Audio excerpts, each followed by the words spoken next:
ปัตตานุโมทนาเนอะบุญกุศลที่อหังและจีบะครับอหังและอังเหมนเจเจียนเจเซนว่าให้ทานรักษาศีลเจริญภาวนา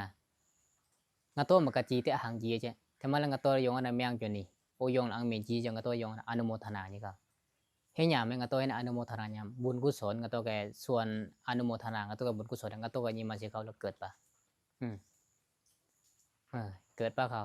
อะไรเนี่ยเกิดปะจากเจอพวกงาโตยงอังเหมนจีจงงาโตเมียงพวกงาโตแลยิมาได้ฉีจิมาเจยิมาได้ผัวพันจิมายงอันน่ะยงอังเหมนจีงาโตได้ยงอันน่ะเมียงจิงาโตยิมามืออะไรเงี้ยเฮียามเนี่ยว่างาโตจากจะบอกโอ้บุญกุศลยงอังเหมนจีจงงาโตยงอนุโมทนากันบางเทื่อบางทีมายงอังเมนได้จีจนี่งาโตเมียงจิมันงาโตแลที่งาโตกับอังเหมือจะเจอแล้วคนชิงแล้วลูกนี่มาแหละไอเลนโซมันอะแล้วเกิดเนี่ยเขายงอังเมนได้จีจงกาโตยงยินดีพอใจกันนี่ก็เห็นก็อนุโมทนายงกับบุญนะเฮ้ก็จะมาอังบุญมีจะรำพี่ยามอังบุญมีจะรำไหมจะให้พระไตรปิฎกเมื่อจะพระไตรปิฎกให้วิมันวัตถุอังจะให้นางวิสาขาจอยให้ยงแกมุคูยะไหมนางวิสาขาเนี่ยถวายวัดมิงต้องรอกุฏิกุตังสละจะเจอได้โชว์แล้วเจอเนี่ยถวายสงฆ์พระพุทธเจ้าเป็นประมุขเขาจะเขาเจอเนี่ยบางนิ่งเนี่ยถวายเปิ้นเจอเนี่ยสลองเขาจะเขาสลองเอากลัมแค่ย่ำสลองก็จริงเงี้ยยังไงมุคูเลยดีจะเขาว่าโอ้สลองเขายำห่วมงานกันดีจะมันนี่เจอยังไงยงกับมุคูเลยหล่อมจะโอ้เงินนั่งเนี่ยอังบุญจีจะเงินกับห่วมนี่จะลายเนี่ยวัตถุปัจจัยเงินขาแม้มกับออกสังกิลายเนี่ยนางวิสาขาหลอมเจ้าโอ้ยมัวสหายท่านอารมณ์ช่วยเนี่ยงาจีจะมันนางจีจะได้ไล่เนี่ยมีได้นางและอนุโมทนาเขาเจ้างาอังบุญเขาจีจะโค้ยอังเลยน่ะอังเมนเจอเฮลครูบาอาจารย์นะหังโกโก้ในจ่าวิเยลาหังสาจ่าวิเยลาอุปถัมภ์อุปตามฮับประเคนให้ประเคนของอาจจะเยอะก็จะให้จงงาอังบุญจะโค้อย่างไงนางน้ำงาเปิงนั้นยี่เขานางอนุโมทนาเขาเจ้าโดยที่สุดที่งาอาจจะคือมิงตงที่ไงมิงตงอาจจะกระดิโชจงอ่ะแล้วทวายสองพระพุทธเจ้าเป็นพระมุขเจนะชี้หิมังบุญนี่นะงามนางนาเปิงอันนี้นางและอนุโมทนากับเจ้า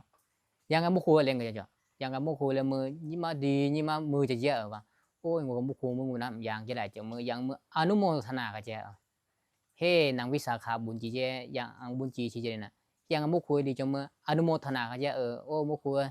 นางอังเมนอังมังค่าเจอจีเจโคอย่างหนึ่งงามมือนางน่ะอนุโมทนาขนาดนั้น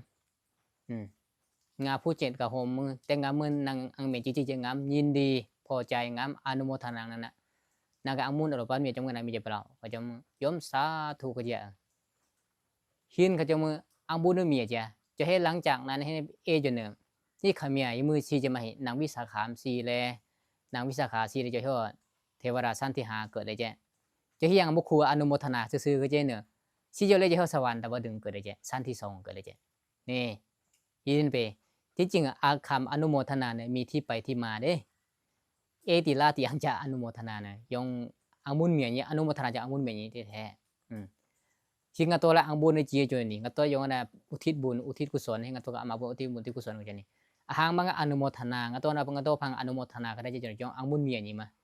เฮียอย่างบุญเมียนี้ให้บางปตาเปาเนี่ยงัดโตกะจีเอามือยุ่มมือเจ้ามือ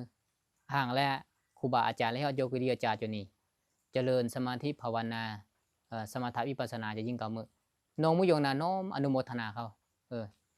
ยงสังรวมเขาจริงนะยงรักษาศีลจริงไงยงเจริญยงให้ไหว้พระจะยงสวดมนต์จริงนะงาต้มยงนาเต่าเขายงงาต้มยงนาอนุโมทนาเขาจะยงน้ำมืออาจจะงาโตจะกระดิกเอวมือเหี่ยวยุ่มจะยงงาต้มมันอยู่ป่ามันนั่งกระจนนอกมันเลยเห็นขจำงาโตยงพังอนุโมทนากันยังงาโตก็บุญกุศลมันเกิดนี่ที่จริงแล้วเนี่ยงาโตให้อนุโมทนากันจมบุญกุศลมหาศาลมึงงาโตพังเกิดเนี่ย